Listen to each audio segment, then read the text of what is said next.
प्रश्न है, कोष्ठकों में दिए शब्दों में से सही शब्दों का प्रयोग करते हुए रिक्त स्थानों को भरिए। तो पहला है, सभी वृत्त डैश होते हैं। इसका आंसर है समरूप होते हैं। देखो कैसे, ये देखिए, ये एक वृत्त है, ये एक वृत्त है। समरूप मतलब एक जैसा रूप, एक जैसी आकृति। इसका मेजरमेंट छोटा बड़ा हो सकता है, लेकिन इसका जो रूप है वो एक ही जैसा है। इसलिए हम कह सकते हैं कि सभी वृत्त समरूप होते हैं। अगला है, सभी वर्ग समरूप होते हैं। तो इसके लिए देखो, ये भी वर्ग है, ये भी वर्ग है। ओके, तो वर्ग हमेशा समरूप, समरूप मतलब एक जैसे दिखने वाले। मान लो यहाँ पे ये एक है, मान लो ये दो है, इससे कोई फर्क नहीं पड़ता, बट इसका रूप एक जैसा है, मतलब कि ये वर्ग हैं दोनों, लेकिन दिखते दोनों एक जैसे हैं। इसलिए हम इसे कहते हैं, क्या कहते हैं? सभी वर्ग समरूप होते हैं। अगला है, सभी समबाहु त्रिभुज समरूप होते हैं।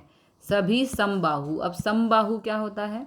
समबाहु होता है एक जैसी बाहें। मान लो ये तीन, ये भी तीन, ये तीन, ये तीन, ये तीन, ये तीन। ओके, तो ये हो गए समबाहु। तो ये भी तो समरूप ही हैं, एक जैसा ही तो रूप है दोनों का। इसलिए यहाँ पर हम फिल करेंगे, सभी समबाहु त्रिभुज समरूप होते हैं।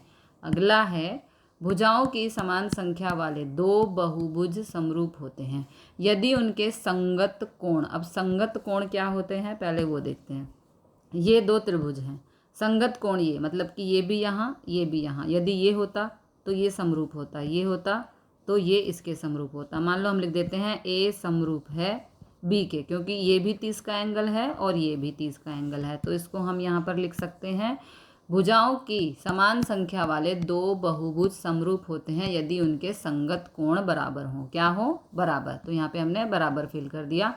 उनकी संगत भुजाएं समानुपाती हो। अब इसको समझते हैं, समानुपाती। देखो, ये बराबर अनुपात में है, सब में मैंने एक डैश लगाया है, मतलब इनका अनुपात बराबर है। और यहाँ पर सब में दो डैश लगाया है, ठीक है। तो इसके मान लो ये हो गया आपका सी और ये हो गया डी।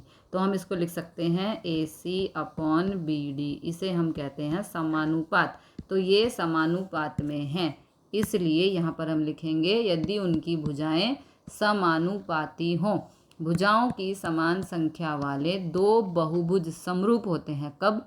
यदि उनके संगत कोण बराबर हों तथा उनकी संगत भुजाएं समानुपाती मतलब एक जैसे अनुपात की हों।